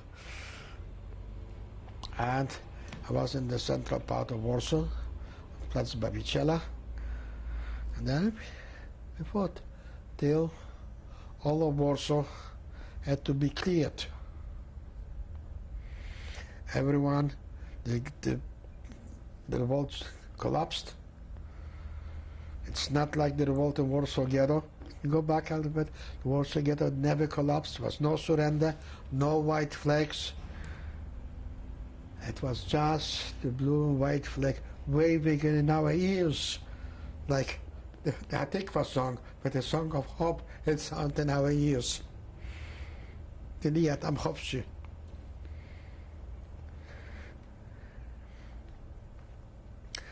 The Poles surrendered, there were white flags, and Warsaw had to be evacuated. No one was allowed to live in Warsaw. Not a few Jews, among them from Bund, Bernard Goldstein, and David Guzik from Joint. I had a quarrel about his loyalty to us. But he got killed too early, and I couldn't substantiate. In my opinion, he was a collaborator. But at the we at a bunker on Place 6 on a gymnasium, which was before the war gymnasium for girls. We built over there a bunker on the half-destroyed building. We were there quite a while. From November, from the September, I think to the month of September, till about a month we were there, 3 weeks. September 44. Yes, till about 3 weeks we were over there. Till we discovered that the Nazis are sitting on the top of us. And they opened an office over there, and we said, and then one night we heard that they are crawling over there in the basements. So we decided to evacuate ourselves as fast as possible. We stood over there over the next day. That was actually in the neighborhood where I was born and lived till I went to the ghetto. That's Successi. And we evacuated ourselves, wanted to evacuate, but to where? So I said, Spulna, we will find some basement or something, one of the burnt houses, because the Nazis were going around every night and burning the houses. What wasn't bombed during the war was destroyed actually after the Polish uprising collapsed. They were destroying building by building. Since we were going at night to look for food, we were also looking for an escape, where to escape. So finally, we found Spolna 19, that was Korny Krucha, where now is a hotel built. And I said, at night and the day, we will be on the ground, sleeping at night. We'll go up on the roof, on the burned down roof to get fresh air. And there we were till the liberation. One day we were sitting there, we heard Polish. It's all because Kacapów już nie ma. Kacap was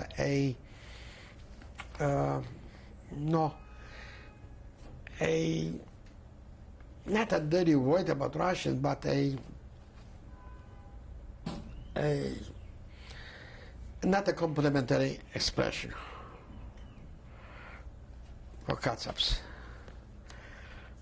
And there are no more Kacaps here. Kacaps come actually from something that had to do with Cossacks or what thing. But it wasn't a bad word. Who liberated you? Russians. They were staying the other side of Warsaw, Praga, several months. Also planned they wanted Poles to be wiped out, Polish resistance, because it was easy during the revolt for them to cross the Vistula. There was no resistance almost. What had happened to your parents?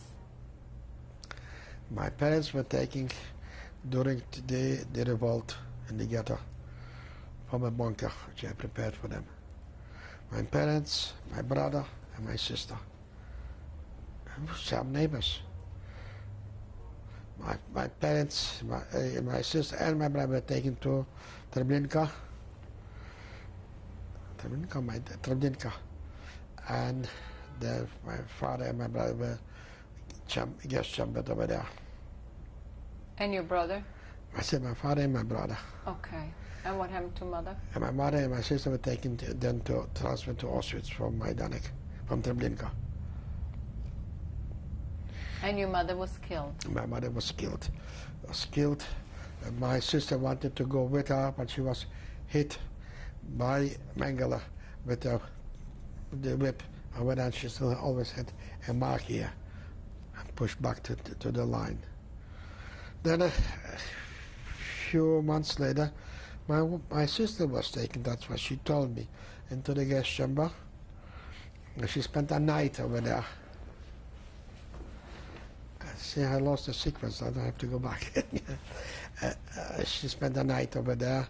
In the morning they let them out, but they thought the rumor was they ran out from which they heard from the Sonderkommando. that they ran out of cycling. And Menga said they had their bath and then they're out. So and said, not that group has to go in, but another group. So they let them out. Then came the evacuation of Auschwitz. And at that evacuation, my sister escaped. That was the evacuation from Birkenau to Ravensbrück. And she covered herself with a dead body and ditched and jumped into a ditch. Actually, she jumped into a ditch and covered herself with a dead body. And that's how she survived. And? Come on. Then she met her future husband, who also escaped.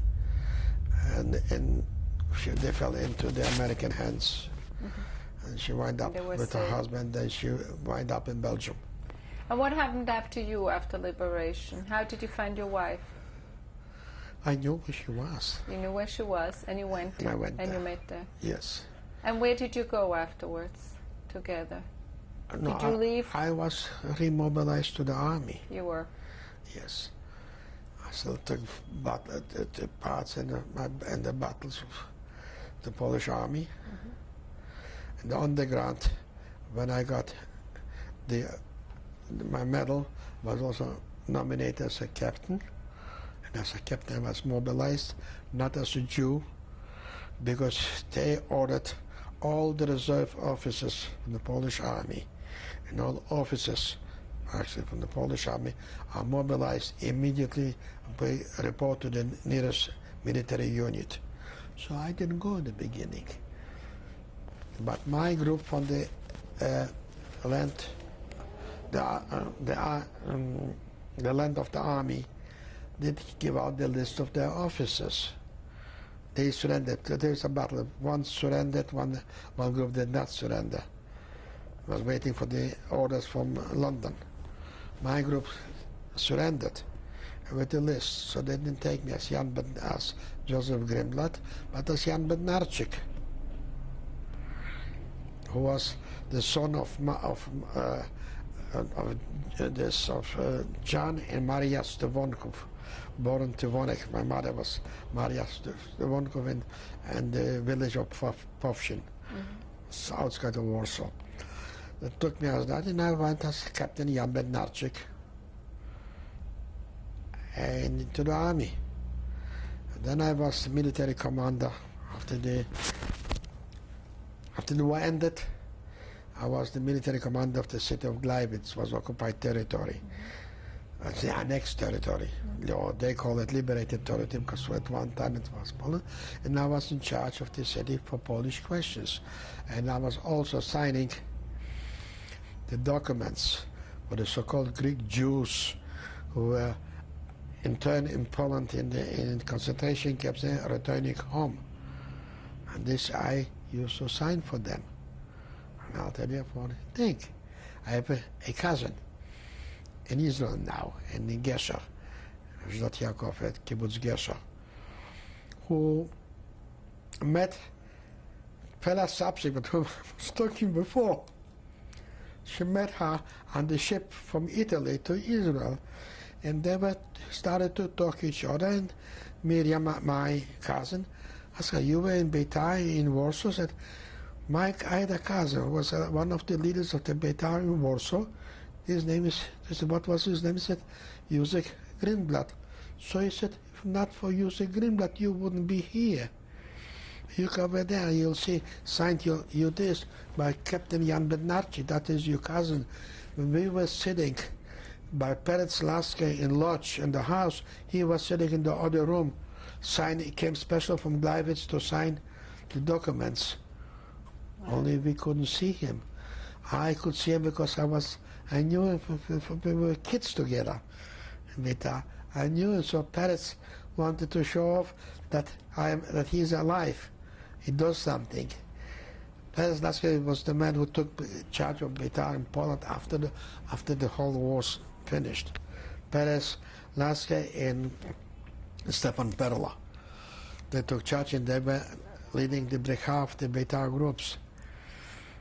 And that's how she knew that I'm alive, and that's how we made contact. And as a matter of fact, the same fellow subject I met her right after the war when she came out in underground, because she was arrested, she was caught, and she was sent to Auschwitz. And she saw my sister. And she told me, she was like, I'm sure your sister is alive, because she escaped from the column. And that's how I found my sister. Then one day, I went with my sister-in-law, one who is now in Australia, to the Jewish community. I was still in uniform, to find out if anyone is alive, and I gave up hope. She asked if anyone was looking for her, and she never. And I said, by the way, let me look by chance, maybe somebody looked for me. And it was a cable from my sister in Belgium that she's looking for Joseph Greenblatt. He was in the Polish underground, and I hope that he survived. But they didn't have anything of No record with that name. With that name, I never registered. And they brought the telegram and shot, not among the living. I make a big scandal. I said, why should we look for you? Who would know that you are Jan Bednarczyk? Then we cabled my sister into to Belgium, that I'm alive. And then, of course, when I escaped Poland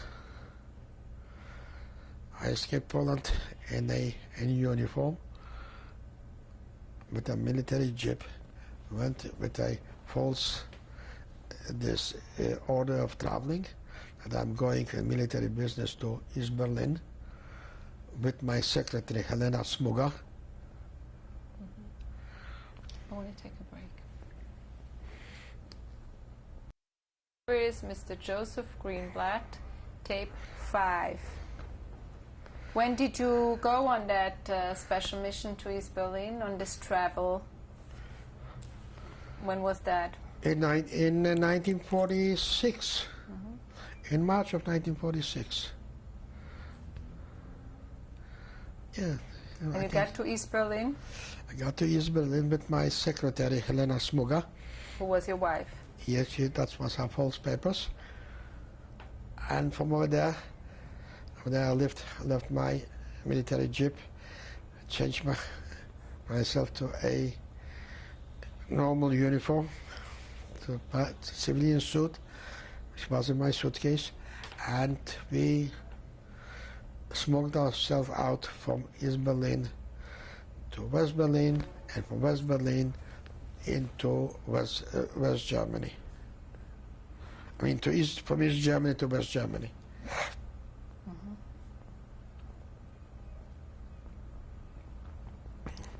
Then from Hanover in the British zone, we went to Munich, the American zone. I met my friends from Beitar, and I had contact with the Jewish Brigade, especially with Baruch Giladi, and he made contact with my sister, because there was no mail going with my sister in Belgium. Then I was smuggled into Belgium. And I continued my work in Belgium for the Irgun. I was officially the correspondent for the Irgun paper, which was published in Paris, La Riposte. Albert Starra was the editor. That was my official stay in Belgium as a correspondent, as a newspaperman. I was arrested in Belgium. I don't know, you went in project even. But Betty Knut was arrested in Paris for sending this mail with these explosives to members of the British, represent the British. And of course I was arrested, although she was a member of the Stern Group, I was arrested in Belgium. That's why I have I'll bring it later. the medal for being arrested. Medal for they call it Oda Chevy. The medal for sitting.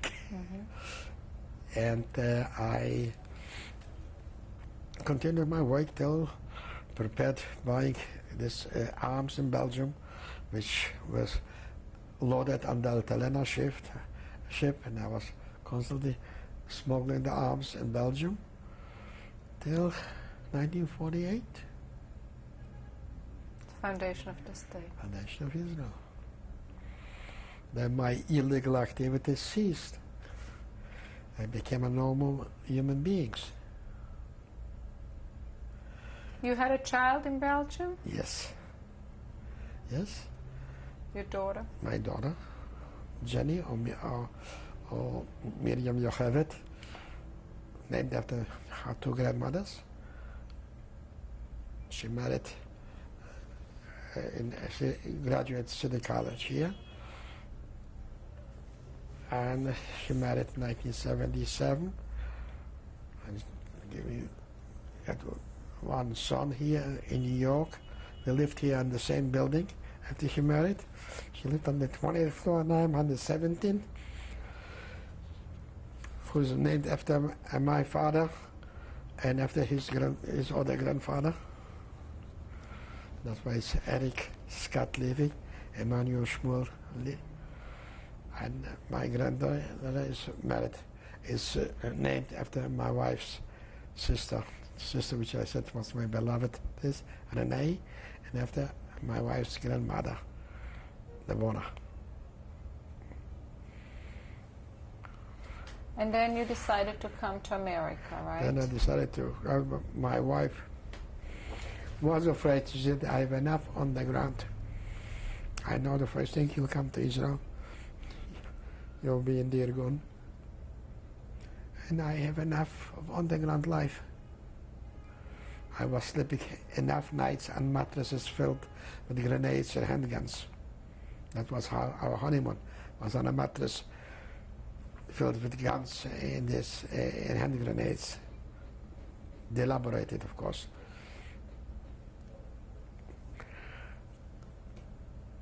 So my life was not a honeymoon. That is, I would say... When did you come here? December 28, 1950. This is, like I would say, the moral part of my life. The physical part, which I can describe. The rest of it is down deep in my heart. It'll remain forever. What did you do for a living when you came to America? I mean, did you bring money? Did you have money? No. And I didn't get anything from the joint. They told me I have family. So my family, my aunt, my mother's sister prepared for me an apartment on Clinton Street, the Lower East Side, 45 Clinton Street, where I lived there for a short while. Then my wife's aunt, my mother-in-law's sister, youngest sister, got for me an apartment up down 111th Street. Clinton Street was a 5th floor walk up with facilities in the hallway. That's when my daughter learned to speak Yiddish. Got to understand Yiddish. And because there were only Jews living there at that time. We went 2 weeks ago. I took my wife for a ride downtown. Let's go to the Jewish heritage in the United States. And we went to Clinton Street, Delancey Street, Pitt Street, Orchard Street, East Hudson, and a few other streets in the neighborhood, Division Street, just to show how it looked now and then and now. Really had to enjoy the ride. Then I worked for my cousin in a factory of bedspreads. But a cousin whom I knew, we were children together. He lived in our house for a while. When his mother and father were already in America. I worked for him. and it wasn't a work for me. I wasn't cut out to work on a sewing machine. I didn't know how to do it. But still I worked. Again, the minimum wage was at that time $25 an hour. I was privileged. I got 30 $25, not an hour. a week. And I was privileged, and I got $30. Although my rent was $25 a month. But this didn't take long. I was looking for better things. I got the job as a shipping clerk. So I worked for a while as a shipping clerk. Then through my connections in the Zionist revisionist movement on the Herut, I got a job as a production supervisor at Yardney Electrics. I was working there as a production supervisor also because of protection. And then I went into part-time in the travel business. Then I got my own travel agency in Queens. And then it came a time when I had to little play it slow. After all, I'm now 81 years old. Next Monday. So I'm going in now to the business. I work for the travel agency as a part-time agent. And I go whenever I feel to go. You drive? Yes. Yes. And you told me you spend a lot of time in California? I've gone to California for every major Jewish holiday. But I find a special reason. Like I go for Rosh Hashanah, Yom Kippur in Sukkot and Simchat Torah over there. My daughter built a nice sukkah. I'm building it when I come. I'm putting it up. I bought him the sukkah, it's a portable sukkah. So the children are happy. We invite some people over there for Sukkot. And they eat in the sukkah when I was young. I eat now, I enjoy it. And then I go to this, then I go for this for Pesach there. And then I had a bar mitzvah and a bat mitzvah because I had to be there. I enjoy my being with the family. I'm very close with them. I was very close with my daughter. I was closer with my daughter than my wife was with her. She always glued to me. Until she got her first child, and she made a 360 degrees turnaround. Oh, she's mommy's daughter. That's how life must go on. And that's my short story. Well, thank you. A very incredible story almost. I speak occasionally miraculous. For many Jewish organizations, which you will see from my awards. I didn't join any. Are you still taping? Yeah. I didn't join any of those organizations because most of the people who call themselves Vagro or something don't know even where Warsaw is on the map. Yeah. And now there is more survivors than people of Warsaw Ghetto uprising survivors than it was Jews in the Warsaw Ghetto. You're also writing your autobiography? Yes. Round Trip to Hell? Yes, I have it right here. The first chapters. And Joe just took his copy because I left my copy with my daughter and I wanted another copy to make corrections and other things. So I took his copy and made copies. If you want me, I'll show it to you. Well, we're gonna ask your wife to join us, and then we have some pictures, and we'll show them. But I want to thank you very much for sharing your story and for allowing us into your home. Thank you. The pleasure was mine of having you. And I make my feelings a little bit easier in my heart. I got it out. Right. Well, thank you. Some moments maybe a little bit emotional for me, but thank you. A good cry is good. This is my father. That picture was taken when he was very young. I didn't know him yet in those days. It was before I was born. That is the days when he was in the Polish underground fighting for the Polish independence. What was his name? Israel Shmuel Greenblatt. And when do you think it was taken? I don't know. It had to be sometime in 1913 or 1914. In Warsaw? No, I don't know. Okay. It could have been very well in Krakow. Who is on this picture? My mother, What was her name? Jana, my sister, Helena, my brother, Zygmunt, and in the middle, it's little me. And do you know when this was taken? Oh, I probably was here about 5 years old, maybe. So I would say the early 20s. And how did this picture survive? But my aunt who lived here, and she gave me back the picture. Same way I got my father's picture. This was taken in our summer home, outskirts of Warsaw in Miedzeszyn. This is my picture taken in 1938 during the conflict between Poland and Czechoslovakia. That was the time I was nominated as a second lieutenant.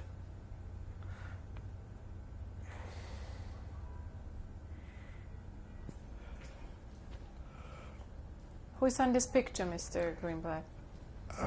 My wife and I, right after the liberation. And where was it taken? This was taken in Poland.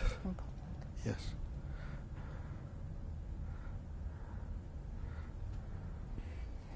Okay, introduce the people in this picture, Mr. Greenblatt. That's my daughter Jenny, or with her Hebrew name Miriam Yocheved, and our two grandchildren, Eric and Renee.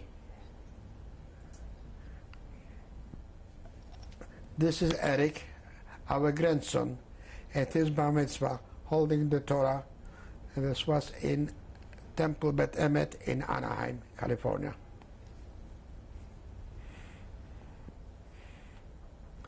This is our granddaughter, Renee.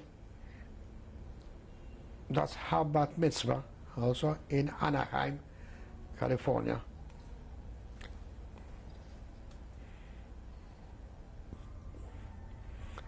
What is this? This is an award given to me by the Fraternal Order of the Police in 1992.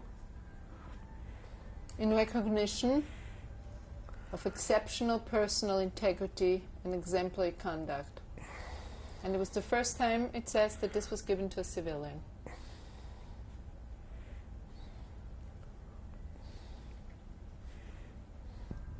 And what is this plaque? This is an award given to me by the Council of Jewish Organizations in Civil Service, presented to me in 1994 as a Remembrance Award for his heroic efforts as a partisan and fighter and courageous participation in the Battle of the Warsaw Ghetto. The award symbolizes our appreciation for his outstanding courage. Louis Vice President, October 30th, 1994. Mm-hmm.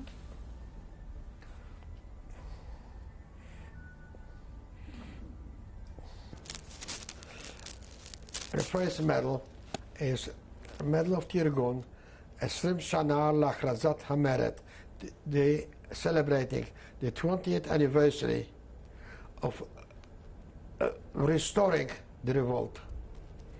That's on the left. The other one is the Ot HaShevi. That means the medal for sinning, for being arrested. Also from the Irgun.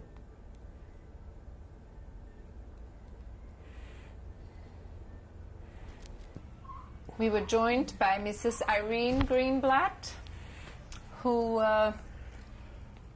married you in the Warsaw Ghetto, right? 1943? Yeah.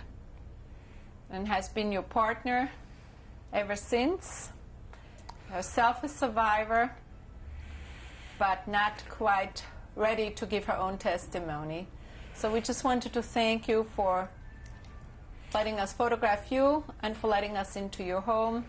And we wish you many more years of good health together. Thank you. And we want to thank you for taking your time, for doing this marvelous work for the future. Okay. That the future of our generations know the history, that know that the revolt in Warsaw Ghetto, partisan participation of Jews was not a myth, it was a reality. They suffered and they fought and conquered the enemy. ונצח ישראל לא ישקר, ועם ישראל חי וקיים. Amen. Thank you very much. Thank you. Thank very you. much.